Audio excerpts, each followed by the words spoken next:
नमस्ते दोस्तों, स्वागत है आपका इस नई कहानी में। दोस्तों, हमारी आज की कहानी है भुलक्कड़ सास।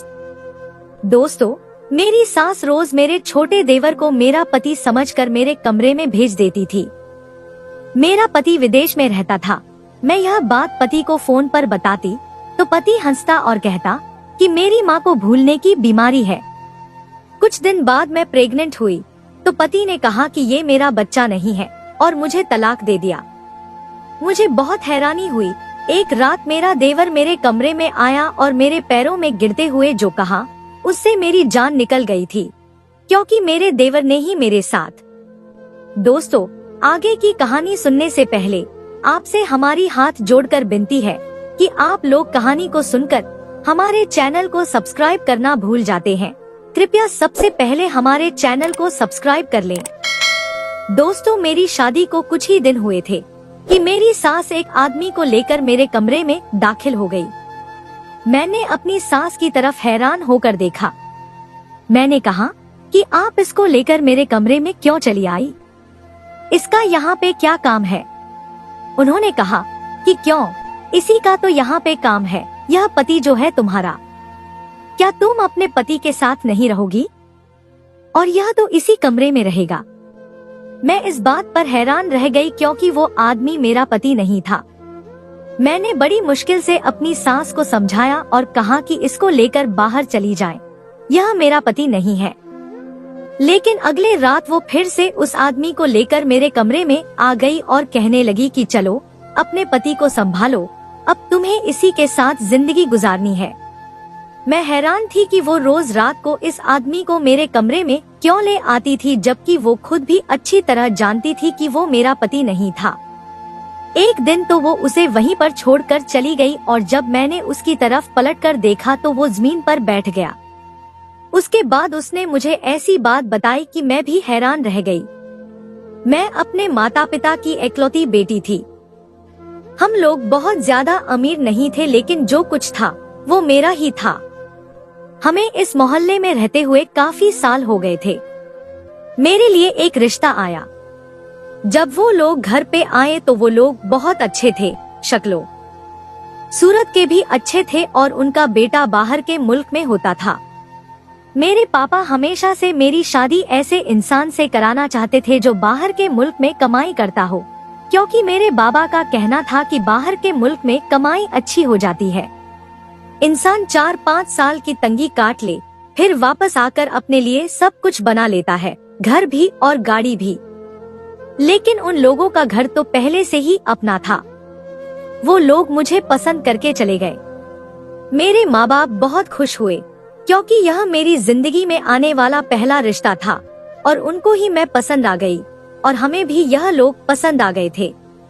उन्होंने कहा कि अब आप लोग हमारे घर आएं ताकि आप भी लड़के को देख लें। हम लोगों ने संडे का दिन रखा और हम उनके घर चले गए। पर जैसे ही उनके घर में कदम रखा, हम हैरान रह गए। उनके घर में तो कुछ भी नहीं था। वो लोग एक चटाई बिछाकर बैठे थे। देखने में तो यह लोग बहुत ज्यादा अमीर लगते थे, फिर उनके घर में कोई चीज क्यों नहीं थी? उन्होंने हमें भी जमीन पर बैठने का इशारा कर दिया और शरबत भी रंग बिरंगे ग्लासों में आया। आखिरकार मेरे पापा ने पूछ ही लिया, भाभी यह सब क्या है?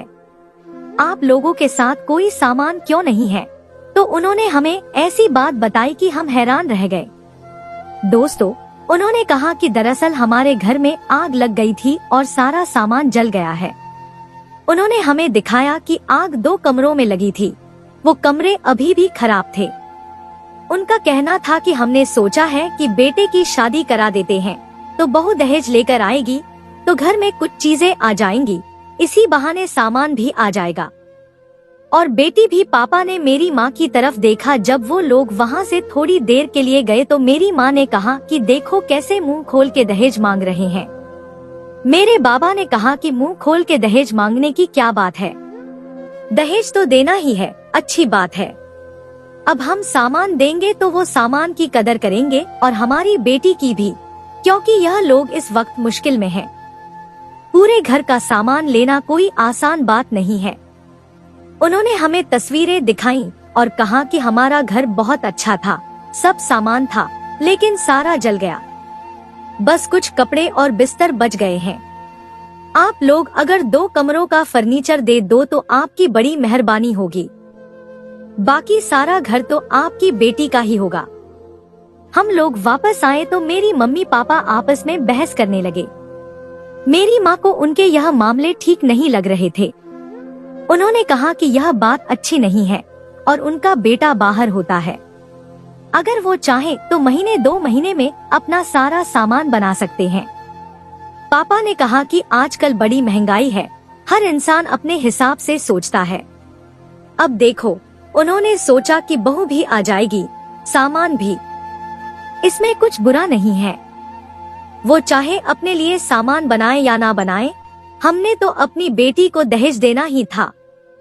हमने कुछ ना कुछ तो देना ही था ना, तो बस थोड़ा ज्यादा दे देंगे, अपनी बेटी के लिए ही देंगे।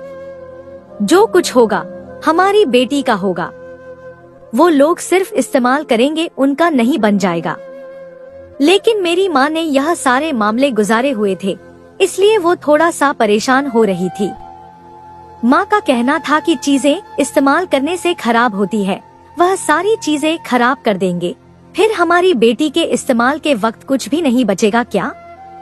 बार बार चीजें बनाकर भेज देंगे। मेरी माँ को पता था कि चीजें किस तरह रखनी है, कैसे खराब होती है। मुझे इतनी परवाह नहीं थी यह सब की, लेकिन बाद में शायद मुझे भी बुरा लगता। मेरी माँ ने कहा कि मायके आया हुआ पत्थर भी औरत के लिए कीमती बन जाता, और जब वह तुम्हारे सामने तुम्हारा सामान बेदर्दी से इस्तेमाल करेंगे ना, तब तुम्हें पता चलेगा, फिर तुम्हें बहुत बुरा लगेगा और तुम कहोगी कि कैसे लोगों को रिश्ता दे दिया। पर हमारे घर में फैसला हमारे पापा का ही होता था। बस पापा ने कहा कि ठीक है, हम सामान बना लेंगे, आप लोग शादी की तैयारी करो। लेकिन उन्होंने एक जिम्मा लिया। उन्होंने कहा कि हम शादी का सारा खाना पीना खुद कर लेंगे, चाहे आपकी तरफ से हो या हमारी तरफ से। दोस्तों, पापा को यह बात अच्छी लगी तो मेरी माँ भी खामोश हो गई। उन्होंने कहा कि चलो, इनको इतना एहसास तो हुआ। शादी धूमधाम से हुई। मेरे पापा ने बहुत अच्छा सामान बनाया। लड़का भी बहुत खूबसूरत था और उसकी कमाई भी अच्छी थी। मैं अपने घर में आ गई, लेकिन मेरे पति ने कहा कि देखो, घर के हालात तुम्हारे सामने हैं।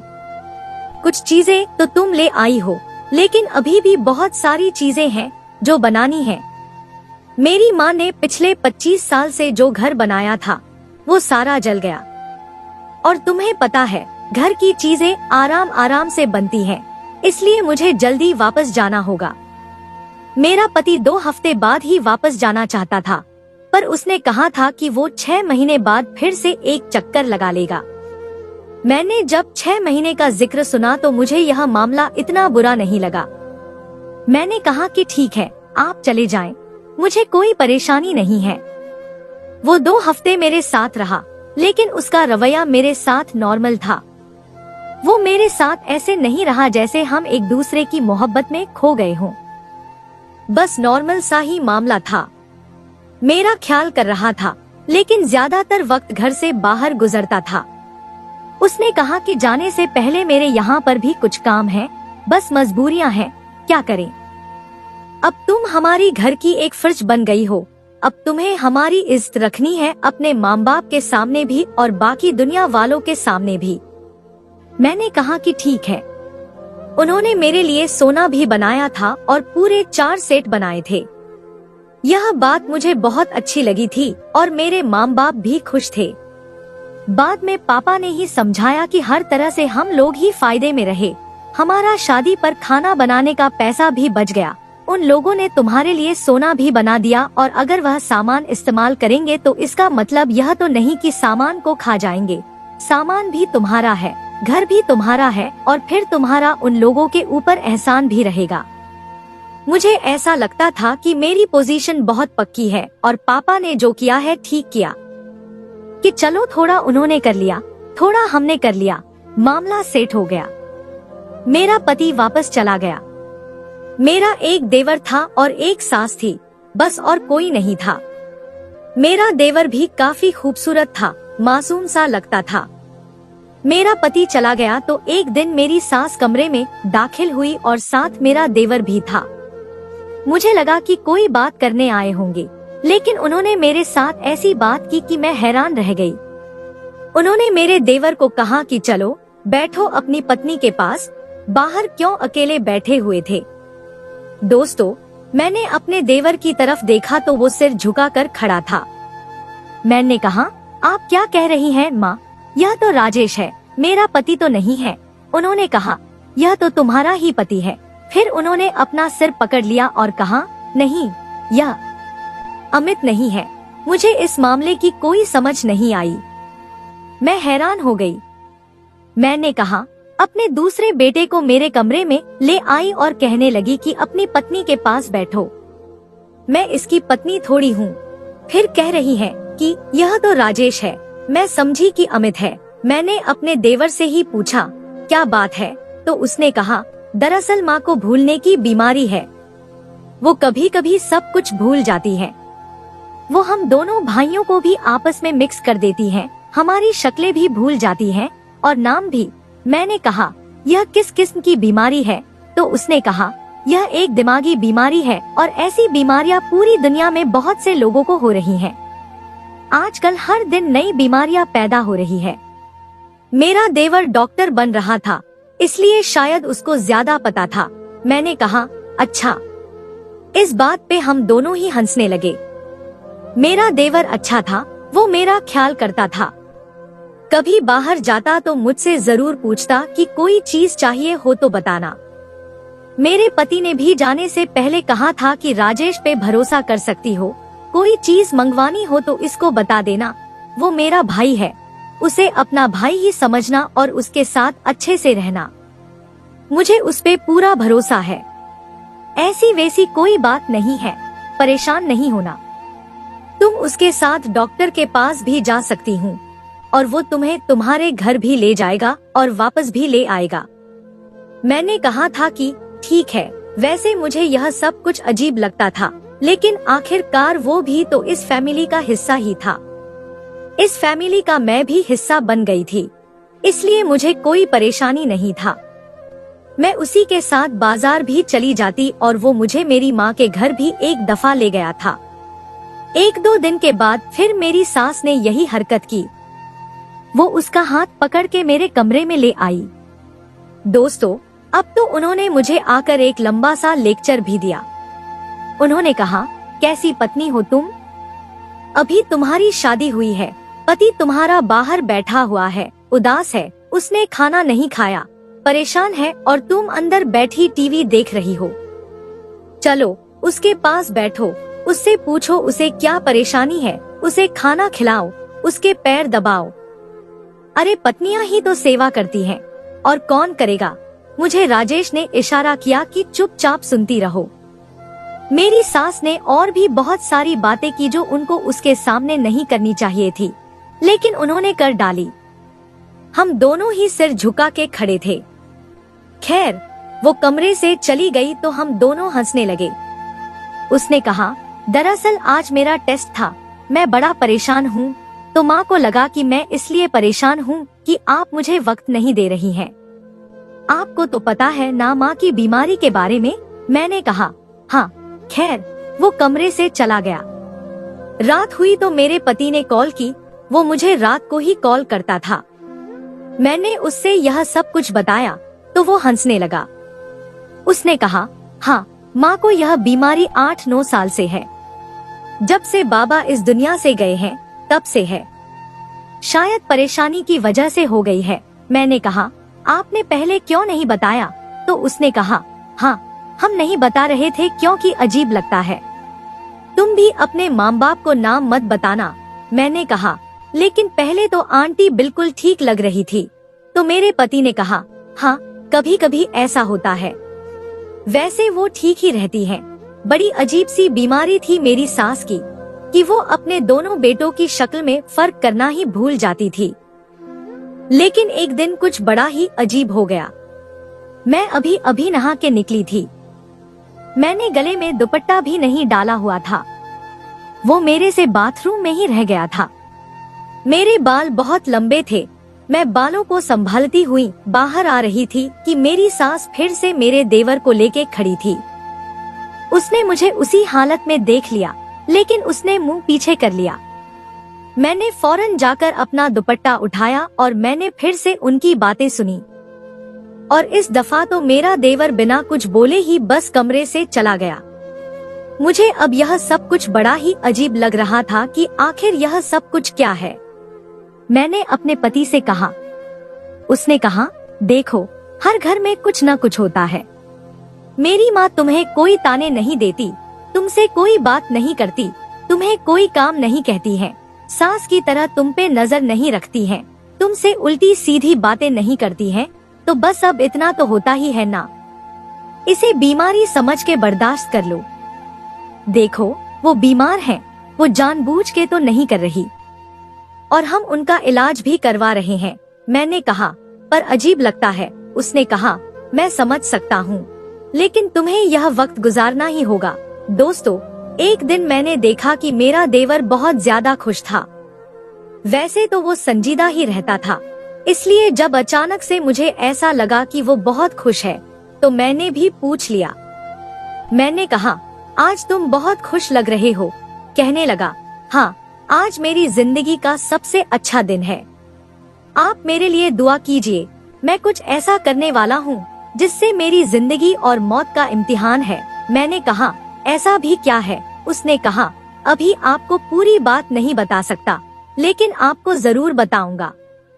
आपको सबसे पहले बताऊंगा, आप मेरी बहुत अच्छी भाभी हैं। आप जब से इस घर में आई हैं, इस घर के काफी सारे काम सीधे होने लगे हैं। खास करके आप खाना बहुत अच्छा बनाती हैं। मुझे आपके हाथ का खाना बहुत अच्छा लगता है। मैंने कहा, जब से मैं आई हूँ, माँ को कोई डॉक्टर के पास नहीं लेके गया। इस बात पर वो थोड़ा सा शर्मिंदा सा हो गया। उसने कहा, हाँ, दरअसल मैंने आपको कहा ना कि मैं किसी काम में लगा हूँ, तो इस हवाले से भूल गया था। मैंने कहा, उनको डॉक्टर के पास तो लेके जाना चाहिए ना। मैंने तो सुना है कि जिनको दिमाग की बीमारियां होती हैं, तो उनके तो बहुत जल्दी सेशंस होते हैं, और मुझे आए हुए 3 महीने होने वाले हैं, लेकिन अभी तक कोई भी उनको डॉक्टर के पास नहीं लेकर गया। उसने कहा, आप फिक्र मत करें, मैं ले जाऊंगा। और वो अगले ही दिन मेरी सास को ले भी गया। लेकिन जब वो लोग वापस आए तो उन्हें देखकर ऐसा नहीं लग रहा था कि ये डॉक्टर के पास से आए हैं। वो बहुत ज्यादा खुश थे और आपसी में कोई बात कर रहे थे। उनके हाथ में न तो कोई दवा थी, न ही कोई प्रिस्क्रिप्शन, और न ही उनकी बातों से लग रहा था कि वो डॉक्टर के पास से आए हैं। वो तो किसी औरत का जिक्र कर रहे थे कि उसने अच्छी चाय बनाई थी, वो अच्छा खाना बनाती है। ऐसा लगता था किसी रिश्तेदार के घर गए थे। फिर मैंने सोचा शायद वापसी पे गए होंगे या पहले चले गए होंगे, क्योंकि डॉक्टर के पास बहुत ज्यादा टाइम लगता है। खैर, मेरी तबीयत आजकल कुछ खराब रहने लगी थी और मुझे पता था कि मामला क्या हो सकता है, क्योंकि मुझे लगता था कि शायद मेरे यहाँ कोई खुशखबरी आने वाली है। मैं अपनी माँ के घर थी तो वहाँ मेरी थोड़ी तबीयत खराब हो गई। माँ मुझे अपने साथ डॉक्टर के पास ले गई। मैंने कहा कि मुझे अपनी सास के साथ आना चाहिए था, वरना वो कहेंगी कि यह तो उन्हें सबसे पहले अपनी माँ को बताया, हमें नहीं बताया। मेरी माँ ने कहा, तेरी सास को वैसे भी क्या पता है, वो तो अपने होश में ही नहीं है। बस उनका मूड अच्छा हो तो उन्हें बता देना। इस मामले में उनकी तरफ से गलती मत बरतना। पागल का क्या भरोसा, हमें तो पहले बताया ही नहीं इन लोगों ने। मैंने कहा, माँ, वो पागल नहीं है, बस उनके साथ थोड़ा सा ही परेशानी है। दोस्तों, मेरी माँ भी बाकी लोगों की तरह मेरी सास को पागल ही समझ रही थी, लेकिन वो घर के काम भी करती थी, खाना भी बनाती थी। अगर पागल होती तो यह सब नहीं करती।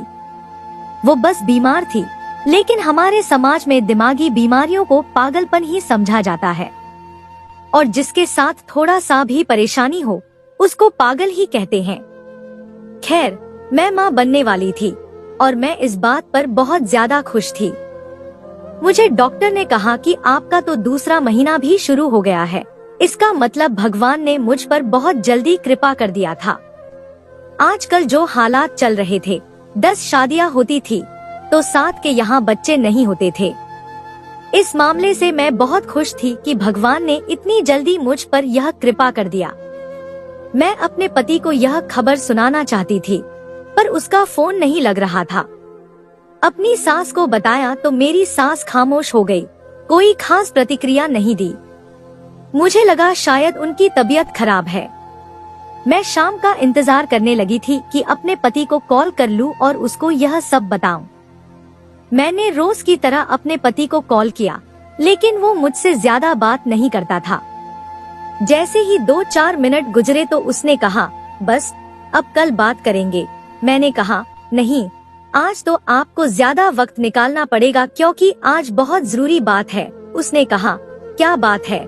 मैंने जैसे ही उसे बताया कि मैं माँ बनने वाली हूँ तो वो खामोश हो गया। मुझे लगा शायद उसे यह यकीन नहीं आ रहा। मैंने कहा, आपको यकीन नहीं आ रहा? मैं आज डॉक्टर के पास गई थी, मुझे डॉक्टर ने बताया है। उसने कहा, मुझे कैसे यकीन आएगा, क्योंकि यह मेरी औलाद नहीं है। मैंने तो तुम्हारे साथ सिर्फ 2 हफ्ते गुजारे थे और तुम माँ कैसे बन सकती हो? मैंने कहा, लेकिन डॉक्टर के मुताबिक मेरे प्रेगनेंसी को 2रा महीना होने वाला है और आपको गए हुए तो अभी पूरे 2 महीने भी नहीं हुए हैं। उसने कहा, यह मेरा बच्चा नहीं है। जैसे उसने यह बात की, मैं तो हैरान रह गई। मैंने यह सुनने की उम्मीद नहीं की थी। मुझे नहीं पता था कि मुझे क्या बोलना है। मेरे हाथ पैर कांपने लगे। मुझे समझ कुछ नहीं आ रहा था। ऐसे मौके पे क्या कहूँ? वो ऐसा मजाक नहीं कर सकता था और वो मजाक कर भी नहीं रहा था। उसने कहा, मेरा बच्चा नहीं है, क्योंकि मैं तो यहाँ बैठा हूँ और मुझे पता चला है कि राजेश बार बार तुम्हारे कमरे में आता है। मैंने कहा, आता है, इससे क्या मतलब है? मैंने आपको बताया था कि आपकी अम्मा उसको मेरे कमरे में ले आती है और उसको मेरा पति समझती है। मेरे पति ने ऐसी बात कही कि मुझे यकीन ही नहीं हुआ कि यह मेरा ही पति है। उसने कहा, वह इसे तुम्हारा पति समझती है या तुमने सच में उसे अपना पति बना रखा है? मेरे हाथ से फोन गिर गया और मैं बेहोश हो गई। जब मुझे होश आया तो मैं घर में ही थी। शायद उन्होंने डॉक्टर को घर पर बुलाया था। दोस्तों, मेरी सास मेरे सामने बैठी थी और थोड़ी देर बाद ही मेरे पति की वीडियो ले आई। उसने कहा, माँ, यह लड़की क्या कह रही है? यह मेरे बच्चे की माँ कैसे बन सकती है? मैंने तो इसके साथ सिर्फ 2 हफ्ते गुजारे थे। मेरी सास ने कहा, इसको ही पता होगा। फिर उसने क्या किया हमें तो नहीं पता। राजेश भी खामोश खड़ा था। मेरे पति ने राजेश से कहा, तुम इसके कमरे में जाते थे या नहीं? इस सवाल का कोई मतलब ही नहीं था, क्योंकि वो मेरे कमरे में आता था, यानी इसको तो मेरी सास लेकर आती थी। उसने कहा, हाँ, मैं जाता था। जब उसने ऐसी बात कही तो मैं ज्यादा हैरान रह गई। मैंने कहा, राजेश, तुम कैसी बातें कर रहे हो? तुम मेरे कमरे में कब आए हो? तुम्हें तो तुम्हारी माँ लेकर आती थी, जिसकी दिमाग खराब है और वो पागल है। मेरी सास ने कहा, तुम्हें किसने कह दिया कि मैं पागल हूँ? मैं तो बिल्कुल पागल नहीं हूँ। और फिर यह कौन सी बीमारी है कि मैं अपने बेटे का हाथ पकड़ के तुम्हारे कमरे में लेकर आऊं, जो कि तुम्हारा पति भी नहीं है? मैंने कहा, लेकिन माँ जी, राजेश ने तो मुझे सब कुछ बताया था कि आप बीमार हैं और आप बीमारी में अपने दोनों बेटों को पहचान नहीं पाती हैं। मेरी सास ने कहा, मुझे कोई बीमारी नहीं है और तुम हमारे सामने झूठ बोल रही हो। मेरे माँ बाप भी वहाँ पर आ गए थे और उनके सामने भी यही सारा किस्सा बयान होने लगा। मेरे माँ बाप भी मुझे अजीब नजरों से देखने लगे, क्योंकि जो मैं बात कर रही थी उसका कोई सबूत नहीं मिल रहा था, कोई सिरा नहीं मिल रहा था। उन्होंने तो मेरे माँ बाप के सामने ही मुझ पर इल्जाम लगाना शुरू कर दिया। मेरे पति ने भी सबकी बातें सुनी। सब इधर उधर बोलने लगे। कोई चीख रहा था, कुछ ला रहा था, कोई दलीलें दे रहा था, कोई गवाही दे रहा था, कोई मेरे हक में था, कोई मेरे हक में नहीं था। बहुत लंबा तमाशा चल पड़ा दोस्तों, लेकिन इसके बाद मेरे पति ने साफ साफ कह दिया कि यह मेरा बच्चा नहीं है और मैं आपकी बेटी के नाम तलाक भेजने वाला हूँ। क्योंकि मैं ऐसी औरत के साथ नहीं रहना चाहता जो मेरी पीठ पीछे मेरी इज्जत की हिफाजत तक नहीं कर पाएगी। अभी मुझे गए हुए 2 महीने भी नहीं हुए थे और उसने किसी और के साथ बच्चा भी पैदा कर लिया, तो यह बाद में क्या करेगी? यह तो रोज कोई न कोई हरकत करेगी। मेरे पापा को गुस्सा आ गया और उन्होंने भी गुस्से में कह दिया, फिर दे 2 तलाक।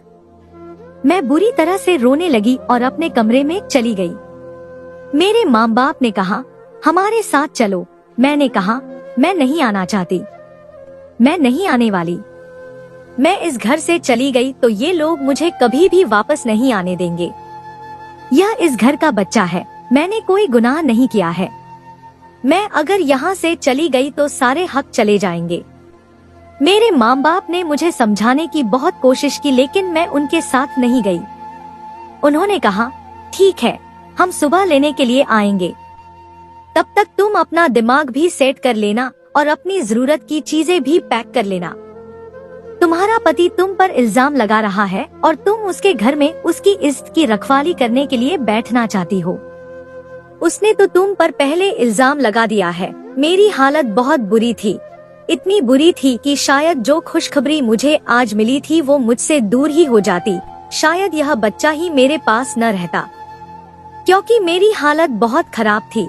मैं अस्पताल से आई थी, मैंने पानी तक नहीं पिया था। मेरी जिंदगी में तूफान आ गया था, मुझे अपना होश ही नहीं था। मेरे माँ बाप ने कहा था कि अपना सामान पैक रखना, हम लोग सुबह आएंगे। और सुबह होने में सिर्फ 2-3 घंटे थे। मेरी माँ ने मेरे पापा को कहा था, अभी बच्ची जज्बाती है, गुस्से में इसके साथ जिद नहीं करो, 2-3 घंटे इसे अकेला छोड़ दो, फिर हम इसे ले जाएंगे। मैं अपना सामान पैक करने के लिए उठी। क्या मुझे यहाँ से जाना चाहिए था? क्योंकि मेरे पति ने तो कहा था कि वो मुझे तलाक देने वाला है। जब मेरा देवर कमरे में दाखिल हुआ, उसकी शक्ल बहुत अजीब हो गई थी। उसे लगता था कि वो रो के आया है। मैंने कहा, तुम यहाँ पर क्यों आए हो, झूठे इंसान? तुम्हारी वजह से मेरी जिंदगी बर्बाद हो गई। उसने कहा, जिंदगी सिर्फ तुम्हारी नहीं बर्बाद हुई, मेरी भी बर्बाद हो गई है। मैंने कहा, क्या मतलब? जैसे उसके जिस्म से रूह ही निकल गई हो। उसने कहा, आपको याद है एक दिन मैं बहुत खुश था क्योंकि मैं एक लड़की से मोहब्बत करता हूँ और उसके साथ मेरी बात पक्की हो गई थी। मैंने कहा, उसमें मैं क्या करूँ? मेरा घर तो तुमने बर्बाद कर दिया। उसने कहा, मेरे भाई की शादी पहले ही बाहर के मुल्क में हो चुकी है, उसका एक बेटा भी है। हमारे साथ हादसा हो गया था, हमारा घर जल गया था, इसलिए माँ ने यह सब कुछ किया कि लड़की आ जाएगी और उसके साथ सामान भी, और उसके बाद लड़की को गलत साबित करके उसे घर से निकाल देंगे और हमें सामान मिल जाएगा। वो मेरी शादी भी करवा सकती थी, लेकिन मैं जिस लड़की से मोहब्बत करता था उसके घर वाले उसको सामान नहीं दे सकते थे, वो गरीब घर की थी। दोस्तों, मैंने अपनी माँ का साथ इसलिए दिया था ताकि मेरी माँ के पास सामान आ जाए तो वो मेरी बीवी को तंग न करे। और फिर मेरी माँ ने जाकर मेरा रिश्ता पक्का भी करवा दिया। हम डॉक्टर के पास नहीं गए थे, हम रिश्ता पक्का करने गए थे और मेरी जिंदगी में सब कुछ ठीक हो रहा था। लेकिन शायद मुझे आपकी जिंदगी बर्बाद करने की सजा मिल गई है। मैंने कहा, क्या मतलब? उसने कहा, जिस लड़की से मैं मोहब्बत करता था वो एक हादसे का शिकार हो गई है और अब अस्पताल में अपनी आखिरी सांसें ले रही है। मैं उससे मिलने जा रहा हूँ, कोई बुरी खबर नहीं सुनना चाहता। आप मुझे माफ कर दीजिए ताकि जब मैं वहाँ जाऊँ तो भगवान उसे बचा ले। मैं आपके माँ बाप को सब कुछ बता दूंगा। मैंने कहा, जाओ, मैंने तुम्हें माफ किया। जो दुख मुझे मिला है किसी और को न मिले। मेरे देवर ने यह बात मेरे माँ बाप को बता दी। उन्होंने मेरे पति पर केस कर दिया, लेकिन कोई फायदा नहीं हुआ। मेरी सास ने कहा, जो सामान यह अपने साथ लेके आई थी वो जल गया है और जो इसका सामान है वो इसका नहीं, बल्कि वो तो हमारा अपना सामान है। पति इधर बैठा था और वो मुझे तलाक दे चुका था। मेरी जिंदगी बर्बाद हो गई। मेरी गोद में मेरी औलाद भी आ गई। मैंने एक बेटी को जन्म दिया था। इन सब लोगों ने मेरे साथ कितना बड़ा खेल खेला। काश मेरी जिंदगी कोई फिल्म या कोई ड्रामा होती, जिसमें आखिर में मैं सबसे बदला ले लेती और मुझे भी सुकून मिलता। लेकिन ऐसा नहीं हुआ। वो सब लोग मुझे बर्बाद करके जीत गए और मैं अंधकार में चली गई। मेरा देवर जिस लड़की से मोहब्बत करता था, उसकी जान बच गई और उन दोनों की शादी भी हो गई। मेरे लिए यह सब देखना इतना मुश्किल था कि मेरी आंखें बस आंसुओं से भरी रहती थी। हर सुबह जब मैं अपनी बेटी को देखती, मुझे अपने अतीत का दर्द याद आता। उसकी मुस्कान में मेरा वो खुशी का पल था जब मुझे पता चला था कि मैं माँ बनने वाली हूँ। लेकिन अब वो खुशी भी मेरी जिंदगी का एक भारी बोझ बन गई थी। मेरी सास और पति ने मुझे घर से निकाल दिया था, पर मेरे माँ बाप ने मुझे कभी अकेला नहीं छोड़ा। वो मुझे हर वक्त संभालते रहे, लेकिन उनके सामने भी मेरी तकलीफ को बयान करना बहुत मुश्किल था। हर बार जब मेरी माँ मेरी तरफ देखती, उसकी आंखों में समझ पाना मुश्किल हो जाता कि वो मेरे लिए कितनी परेशान थी। एक दिन मेरी माँ ने मुझे समझाया, बेटा, तुम्हें खुद को संभालना होगा। तुम्हें अपने लिए लड़ना पड़ेगा, सिर्फ अपने लिए नहीं, बल्कि तुम्हारी बेटी के लिए भी। उसकी बातें मेरे दिल में लग गईं। मैंने सोचा कि अगर मैं खुद को संभाल लूं, तो शायद मुझे अपने दुहक से निकलने का कोई रास्ता मिल सके। मैंने सोचा कि मुझे एक नई शुरुआत करनी चाहिए। इसलिए मैंने एक छोटी सी दुकान खोलने का फैसला किया, जहां मैं अपने हाथ से कुछ बना सकूं। दोस्तों, जब मैंने अपने घर के पास एक छोटी सी दुकान खोलने का प्लान बनाया, तो मेरी माँ ने मुझे सपोर्ट दिया। उन्होंने मेरे लिए सब कुछ तैयार कर दिया। जब मैंने दुकान खोली, लोग मुझे पहचानने लगे। उन्होंने देखा कि मैंने अपने दुख को प्यार और मेहनत से बदला है। धीरे धीरे मेरी दुकान चलने लगी और मुझे अपने दुख से निकलने का एक रास्ता मिल गया। लेकिन एक दिन मेरे पति का फोन आया। मैंने फोन उठा लिया। उसकी आवाज सुनते ही मेरा दिल धड़कने लगा। मुझे तुमसे बात करनी है, उन्होंने कहा। क्या बात है, मैंने कहा, लेकिन मुझे समझ नहीं आया कि उनकी नियत क्या है। मैं अपने बच्चों के लिए तुमसे माफी चाहता हूँ। मेरी जिंदगी में जो कुछ भी हुआ, उसके लिए मुझे बहुत अफसोस है, उन्होंने कहा। उस वक्त मुझे समझ नहीं आया कि मुझे क्या कहना चाहिए। मेरे पास उनके लिए सिर्फ नफरत थी। लेकिन फिर मैंने सोचा, क्या मुझे उनकी तरफ से माफी की जरूरत है? क्या उनकी माफी मेरी जिंदगी को बेहतर बना सकती है? मैंने कहा, यह सब कुछ मेरे लिए खत्म हो चुका है। मैं अपनी जिंदगी को आगे बढ़ाने की कोशिश कर रही हूँ। तुम्हें यह समझना होगा कि तुम्हारे लिए मेरी जिंदगी में कोई जगह नहीं है। उन्होंने कुछ नहीं कहा, बस फोन रख दिया। मेरे दिल में कुछ तो था, पर मैंने अपने लिए खुद को संभालने का फैसला किया। मेरी दुकान चल रही थी, लेकिन मेरे ज़हन में उनका नाम अब भी था। मुझे यह सोचना था कि क्या मैं अपनी खुशियों को उनसे दूर रख सकती हूँ। जब मेरी बेटी बड़ी होगी, तो क्या मैं उसे उन दुख भरे लम्हों से बचाने में सफल हो पाऊंगी? यह सोचकर मुझे बहुत डर लगता था। मेरे आसपास के लोग मेरी हिम्मत देखते थे और मुझे यह सोचने पर मजबूर करते थे कि क्या मैं कभी किसी और से प्यार कर सकती हूँ। लेकिन मेरे दिल की गहराइयों में मैंने तय किया था कि मैं अब सिर्फ अपने लिए जीऊंगी और अपनी बेटी के लिए। लेकिन आप लोग यह देखें कि दुनिया कितनी बुरी है, कैसे आपको लोग धोखा दे देते हैं और आपको पता ही नहीं चलता है। इंसान को अपनी आंखें खुली रखनी चाहिए। यह दुनिया अब कोई मजे करने की जगह नहीं, बल्कि एक जंग बन चुकी है। इंसान को बहुत ही ज्यादा सोच समझकर फैसला करना चाहिए और बेटी की शादी का फैसला तो बहुत ही ज्यादा सोचकर करना चाहिए। कोई आपसे जो भी कह रहा है तो खुश होकर उसे बेटी नहीं दे, या कोई कहता है कि हम खाना खुद बनाएंगे, तो अपने खर्चे बचाने के लिए अपनी बेटी उसके हवाले मत करो, बल्कि पहले उसके बारे में पता करो कि कौन है, कैसे लोग हैं, उसके बाद अपनी बेटी का रिश्ता करो। तो दोस्तों, यह थी हमारी आज की कहानी। आपको सुनकर कैसी लगी हमें कमेंट करके जरूर बताएं और हमारी वीडियो को ज्यादा से ज्यादा अपने दोस्तों में शेयर करें और हमारे चैनल को भी सब्सक्राइब कर लें, ताकि आने वाली वीडियो का नोटिफिकेशन आप तक तुरंत पहुंचे। मैं मिलती हूँ आपसे अगली वीडियो में। तब तक के लिए धन्यवाद।